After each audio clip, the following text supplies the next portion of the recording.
السلام عليكم ورحمة الله وبركاته. دمان أصحابتا فيسبوك مدحدا قرنكا وكمد يهي مدحوينه محمد عبد الله فرماجو حسن علي خيره لبدا أقل برلمانكا maamulka koonfur galbeed madaxweyne cabdicasiis laftagareen iyo barlamaankiisaba waa salaamaya salaantaas kadib shalay mar baan soo galay waxaan ka hadlay arrimo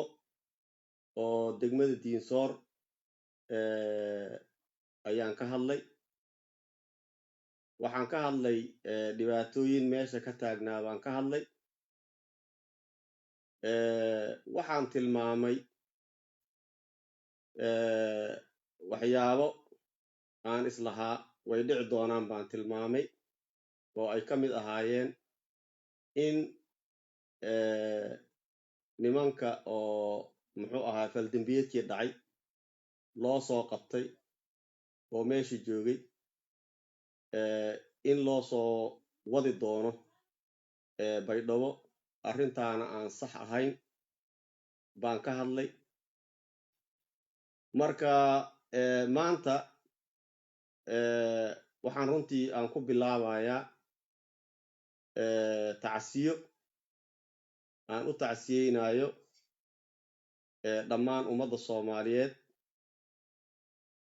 gaar ahaan ciidanka booliska Soomaaliyeed oo ka baxay sareeye guuto General Cabdi Macalin Aadan oo uu ku geeriyooday dalka Turkiga ayaan ku bilaabayaa in dhammaan ummadda Soomaaliyeed qaranka Soomaaliyeed khaas ahaan ciidamada iyo eheladiisa caruurtiisaba dhammaan inuu sabir iyo iimaan ka siiyo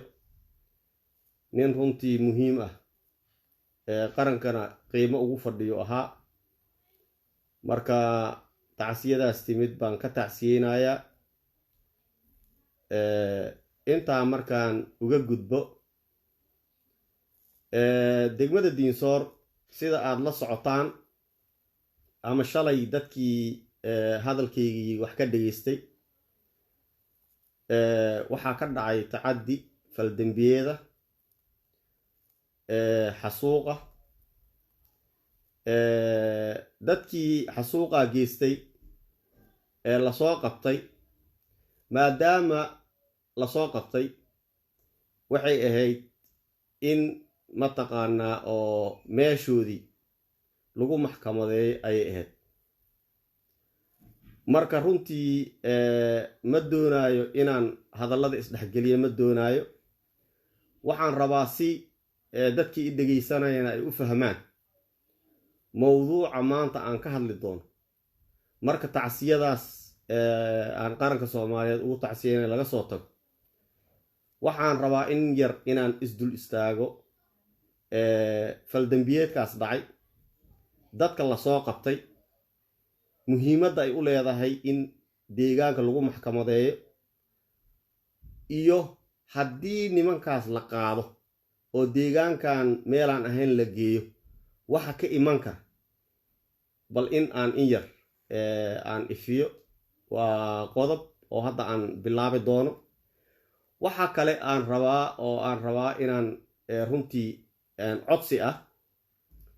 geeri go'anka degmada ay ku jirto baahida runtii muuqata la arki karo inay dowladda Soomaaliyeed wixii kaaraankeeda ah ayaduna ay eegto oo deegaankaas runtii il gaara wuxuu ku sugan yahay special circumstance ayuu ku sugan yahay deegaankaas in il gaara lagu eego ayadana waa qodob runtii xigi doono aan kaga hadli doono ugu dambeyntii waxaan rabaa in madaxweynaha cabdicasiis lafta gareen aan weydiisto dhibaatada diinsoor ka dhacday wixii dhaawaca ahaa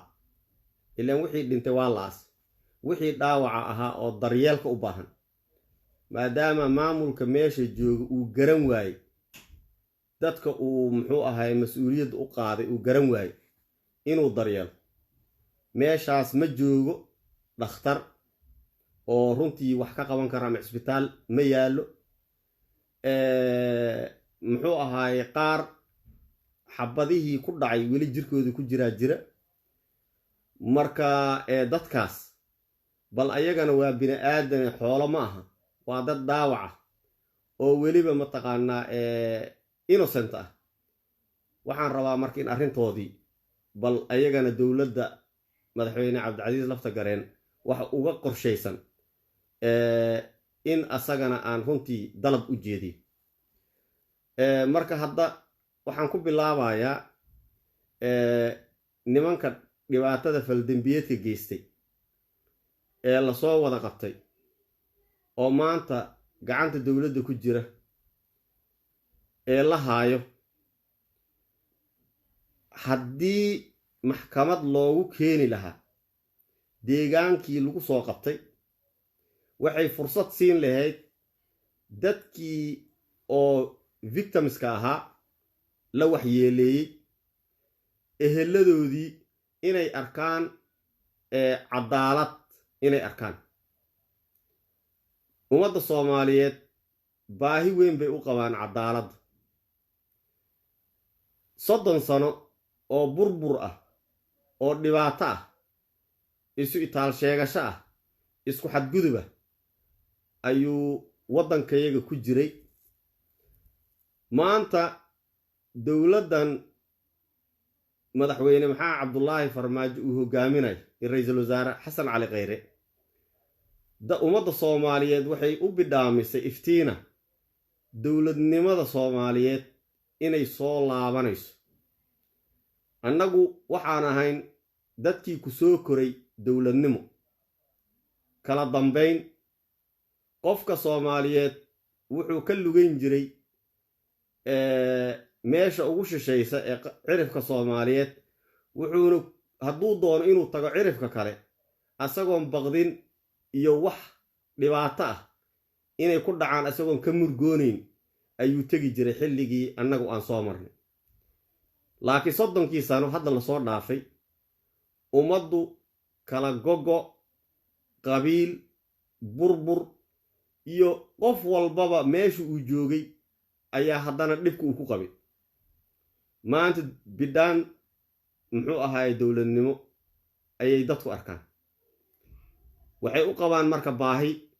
cadaalad bay qabaan marka haddii la heli lahaa fikirkaas madax fahansan inay joogaan maamulka koonfur galbeed inay joogaan maamulka degmada diinsoor waxaa dhici lahayd in wax badan ay fududaan lahaayeen waa aaminsanahay maamulka koonfur galbeed madaxweyne cabdicasiis lafta gareen inuu yahay shakhsi karti leh shakhsi ee runtii lagu aamini karo ummaddan uu mas-uuliyaddeedii qaaday inuu yahay baan aaminsanahay laakiin midhaa tala xumaa hoos fadhida waa loo tala xumaynayaa waxaan jeclahay in tala wanaagsan uu qaato degmada diinsoor dhallinyarada maanta lasoo wado ee laga soo wado haddii baydhabo la keeno dadku waxay aaminsan yihiin in cadaalad aanan dhici doonin cadaalad inaan la heli doonin bay aaminsan yihiin haddii marka cadaalad la waayo booskaas waxaa buuxin doona cadaalad darro oo saameyn ku yeelan doonta deegaanka oo degmada diinsoor oo dhibka ka dhacay waxay saameyn ku yeelan doontaa hay-adihii garsoorka ee maamulka koonfur galbeed oo laga aamin baxo waxaa jira madaxweyne cabdicasiis tuhuna dhallinta xiran waxaa jira gacan ku dhiigle oo hadda maadaama maxkamad aanan xukumin sida sharciga ah waa in la yiraahdaa eedaysane waa in la yiraahdaa eedaysane laakiin waa nin la yaqaan goobta uu muxuu ahaay dilka ka dhacay raggii ka dhaawaca gaaray oo maanta nool baa markhaati kici kara waxaa jira eedaysane ka mid ah eedaysanayaashaas oo la yiraahdo Bashiir Madmaalin ayaa la tuhmayaa aabihiisii oo la jooga qolada argagixisada ah haddana NGO-yada magaalada joogana asaga maamusho waxaa cajaa'ib ah qof la joogo al-shabaab agteedii jooga inay maanta degmada NGO-yada ka shaqeeya WFP iyo kuwa kaleba iyo WHO iyo NGO-yada noocaas oo kale organizationada oo muxuu ahay ka tirsan UN-ka inay haayaan gacanta ku haayaan ay maamulaan qolo la joogta argagixisada waa wax cajaa'ib ah marka waxaa la aaminsan yahay ninkaas dhaqaalihiisii inuu rabo inuu ku furto cunugiisa in baydhabo meeshaa la geeyo taladeedii inuu wax badan ku leeyahay tuhum baa jira annagu waxba kuu qarin mayno Soomaaliya maanta warka maanta la sheego oo aad moodo inuu sir yahay berri asagoo suuqa yaala aad arkaysa waa wax xaaladda Soomaaliya maanta taal halkan baa naloogu sheegayaa waxaa nala leeyahay in nimanka haddii baydhabo la geeyo ay magaalada geli doonaan cadaaladba warkeeda daa arrimaha ayaa la leeyahay marka madaxweyne marka koowaad waxaa xuquuqdii dhibanayaasha dadkoodii la laayay laga qaaday inay hor yimaadaan dadkii waalidiintood ama hadday naag ahayd ninkeed hadduu qof walaal la ahaa walaalkiisii ninkii dilay asaga oo la maxkamadaynayo inuu arko sharciga sarreentiisii iyo wanaagga sharciga ee muxuu ahay dowladnimada inuu barto fursaddii ahayd baa dadkii reer diinsoor ahaa laga qaaday maxaa yeelay waxyaabaha aan u baahannahay inaan isbarnay ka mid tahay sharciga sarreenta sharciga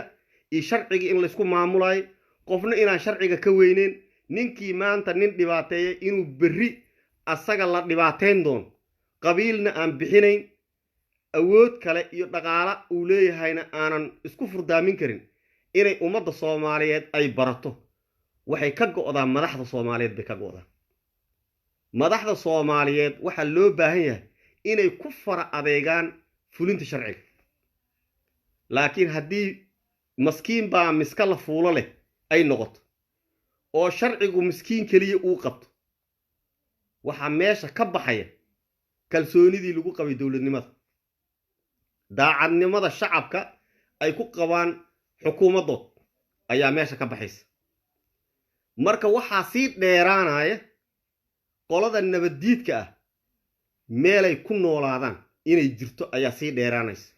fursad baa abuurmaysa qolada nabaddiidka ah ay cumrigooda ku sii dheeraado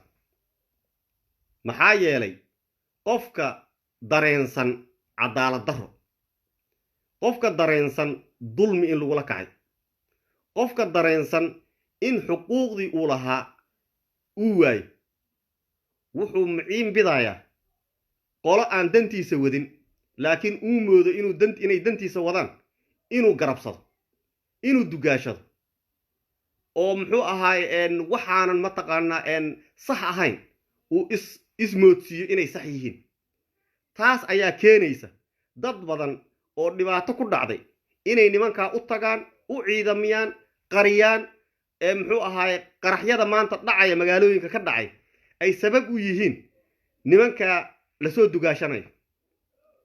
laakiin hadduu sharciga shaqeeyo oo qof walbaba uu aaminsan yahay inuu sharciga muxuu ahaay waxa oo u banaynayo uusan marnaba weynaynin ku weynaynin muxuu ahaay qabiilku yahay ku weynaynin dhaqaala darrida haysato ku weynaynin oo muxuu ahaay sharciga in loo siman yahay ninka taajirka ninka faqiirka ninka isle maanta qabiilan dheer baad ka dhalatay ninka masaakiinka markay sharciga hortiisii ay ku siman yihiin waxaa abuurmi doona kalsooni shacab iyo nimankaas maanta waddanka dhibaatada ku haya oo muxuu ahaay argagixisada inay amuurahooda soo afjarmaan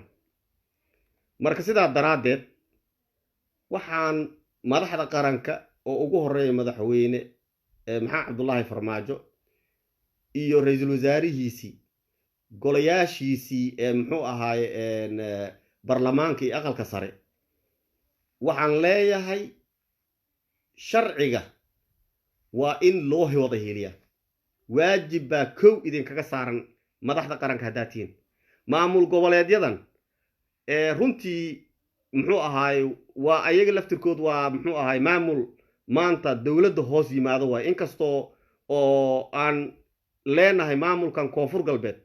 waa maamulka ugu fiican maamulada maanta jira ee dowladnimada muxuu ahaay ee taageersan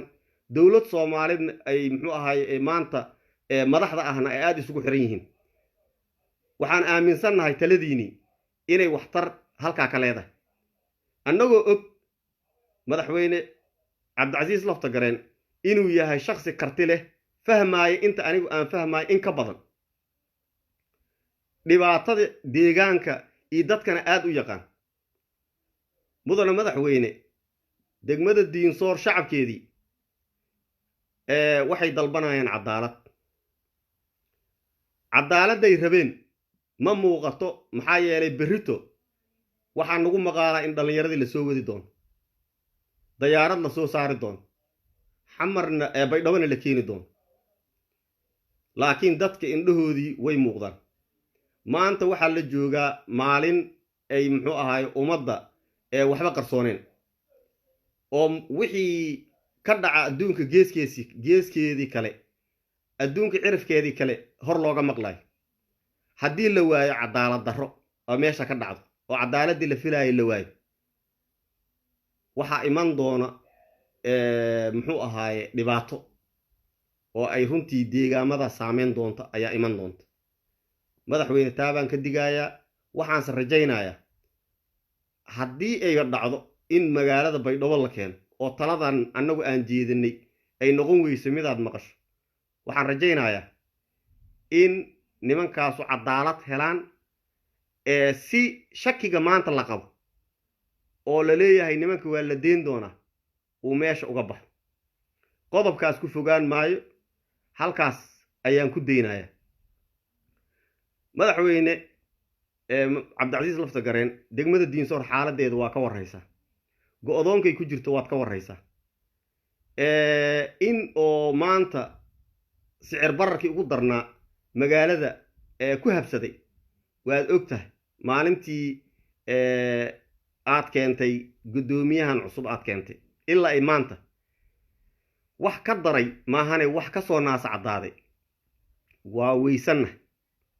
anigu hadda arrinta guddoomiyaha muxuu ahaa kuwa sii dheeraan maayaba laakiin waxaan ka hadlayaa macluulka ka jiraan ka hadlayaa shalayto mar baan idhi war maana loo fasaxo kaargooga rag arrimaha dayaaradaha wax badan ka og ayaan wax ka weydiiyey ilaahay wuxuu yidhi fas'aluu ahlu dikri in kuntum laa taclamuun aqoontu meel walbay gashaa ninka kaaga xog ogaalsan baa wax la weydiiyaa markaan wax weydiiyey waxaa la ii sheegay xitaa haddii la ogolaado in kiiladii sonkora $2 ay ku qaadayaan kaargooga baa la ii sheegay marka bal qiyaas hataa haddii la ogolaado marka qofka ganacsadaha uu wax soo gato oo 2 kiilona ku soo qaato degmada diinsoor sicirka uu ku iman doono adba qiyaas shicirka miyay awoodaan waa maya dhulkiina waa ka xiran yahay waxaan dalbanaynaa in hay-adaha gargaarka naloo dalbo hay-adaha gargaarka in wax naloo weydiiyo maxaa yeelay marka macluul soo socoto waa inuu baaq horeeyaa waa in muxuu ahaaye ka hor intaanan macluulka dhicin in muxuu ahaay arrintooda wax laga qabtaa waan aragnaa waxa soo socda dhibaataa soo socoto oo ummadaasu ay muxuu ahaay nolosha ah roob baa da'ay beerihii lama tegi karo 2 kiiloomitir degmada diinsoor bannaanka loogama bixi karo qofkii beer lahaa ma awoodo inuu beertiisa abuurto oo fasho uu dalag kala soo baxo waad ogtahay deegaankaas deegaanka ugu soo wax saarka badan ayuu ahaa deegaanka Baayo Boqol shacabkii ma awoodaan inay beerahooda fashaan sicir barar baa dhacay dhibaatadaas oo dhan waa mid la adorosi karo wasaaradda qorsheynta qaranka Soomaaliyeed iyo wasaaradda qorsheynta maamulka Koonfur Galbeed waxay wasaarad ku yihiin inay odorosaan dhibaatooyinka iyo muxuu ahaay waxyaabaha iman doona balaanin ay sameeyaan qorshihii looga bixi lahaana ay keenaan sidaa daraadeed waxaan codsanayaa oon dawladda maamulka Koonfur Galbeedna ka codsanayaa dawladda federaalka ee annagu muxuu ahaay raacyadeeda nahay ee maamulkaas aan umadiisi u hadlaynin laakiin shicibkii annaga nool annaga hadlayn dawladana codkeenaanu gaarsiinayna maxaa yeelay shicibkiinaanu nahay haddii maamulka meesha joogo runta idin sheegin xaqiiqda waxaad ka qaadanaysaan shicibka dhibaataa meesha ka jirta waxaan codsanaynaa in arrintaas runtii aad eegtaan qodobka ugu dambeeya oo aan leeyahay waxa weeye meesha dhaawac baa dhacay dad baa xabadihii ku dhacay jirkoodii weli ku jira waa muxuu ahaay waxay ku dhowdahay 3 usbuuc ilaa 4 usbuuc hadda anigu ma aqaan exactly maalinta ay dhaawacmeen korka ma hayo malax baa ka da'ays meesha cisbitaal male daawo waxay ku gataan male baracetamolkii baa 2 la gadaa xanuun iyo taah bay habeenkii la galan gashaan maamulka meesha joogana wax uma qaban maamulka Koonfur Galbeed dadkii la soo diray xitaa booqasho uguma tagin dadkii dhaawac ahaa guryahoodii kumay booqan xaaladoodii maanta warbixin ay la soo laabtaan ma hayaan qofka waxaa la rabaa markuu uu mas'uul yahay meel loo diro dhibaato meel ka dhacdayna loo diro waxaa laga rabaa inuu la soo noqdo report buuxa inuu la soo noqdo maanta wax ay ka report gareeyaan oo aan ahayn waxaan isku daynay sandaqada inaan burburino guryo meel yaala inaan dumino baan isku daynay shicib dhibaato gaartay baan haddana rabnay inaan isku sii dirno waxaan ahayn nimanka meesha imaaday lama soo noqonayaan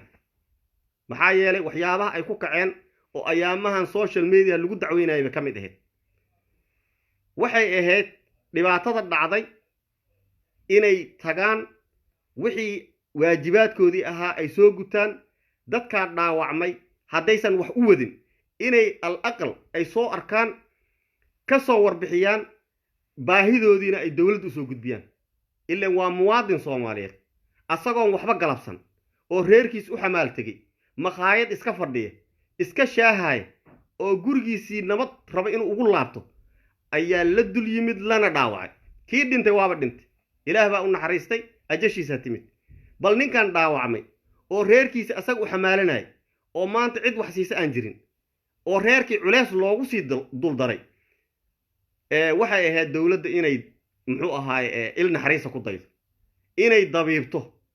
inay dhakhtar u soo dirto oo xabadaha jirkooda ku jira ka saar marka arrintaasna waxaan ka dalbanayaa madaxweyne Cabdicasiis Lafta Gareen inuu u soo diro dhakhaatiir inuu u soo diro min fadlakum dhakhtar waa inaa u soo dirtaan magaalada dhakhaatiir ma joogto daawona ma taal waa inaa dhakhtar u soo dirtiin nimanka goobtoodii ay joogaan xabadaha looga soo saaraa kaniiniyaal qallajiye ah antibiotic in la siiyo oo malaxda ka qallajis waxa laga yaabaa inayba u dhintaan infectionka jirkoodii hadduu dhiigga raaco waxaa dhacda muxuu ahaay nafta ayuu sababi karaa malaxda jirka dhexdiisa ah hadday dhiigga raacdo waxay sababi kartaa dhimashay sababi kartaa marka nimanka hadda nool oo dhibaato deegaanka gaaray tiro 7 qof hore u dhimatay 9 qof ari hadda ma aqaan inay 9 yihiin baan u maleynaa kadib 3 qof baa la dhaawacay shalay nin xabad loogu dhuftay dhuunka markay wafdigan yimaadeen wiil garabka loogu dhuftay xabad ka baxday xaaskiisana ay sinta loogu dhuftay baa jirtay marka laga soo tago 7 hore oo nimanka xasuuq u geystay intaa dhaawaca intaasoo qofoo dhaawaca ayaa magaalada taal oo aan daawo haysanin marka waxaan codsigayga kusoo gebagabaynayaa nimankaas masaakiinta ah oo dhulkaa iska jiifa oo maanta wax loo haayana aan jirin maciishadiina ay sidaa tahay bil ramadaanna lagu jiro waxaan codsanayaa nimankaas mudane madaxweyne cabdicasiis lafta gareen inaad nimankaas ama dhakhtar ah usoo dirtid ama berri diyaaradda iman doonto aad ku qaadid soo daawaysid reerahoodiina kusoo celisid waa iga codsi marka insha allahu tacaala bil ramadaan baa lagu jiraa oo noo bilaaban doonto berrito runtii murugo weyn ayay runtii anigu igu tahay marka adigu aad haysato raashiin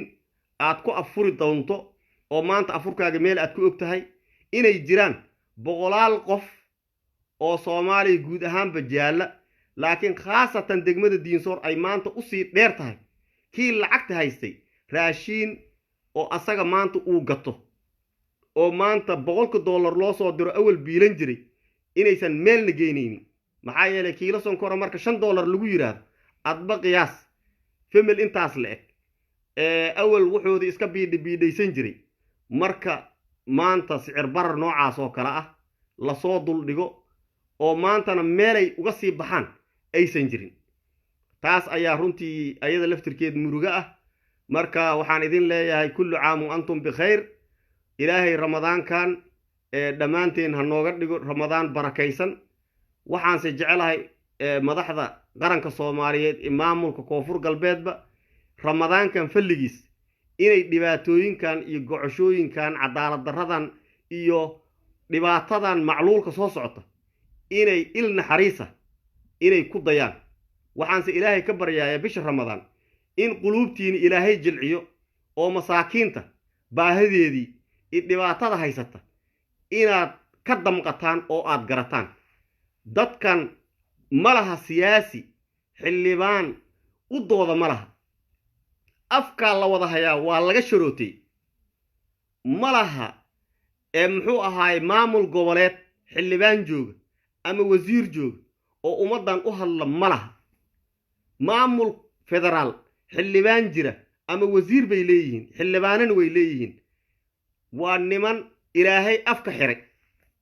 marka sidaa daraadeed nimankaas haddaad sugtaan ilaan dadku marka la leeyahay oo ama baahi jirto xildhibaankiina aaway baa la leeyahay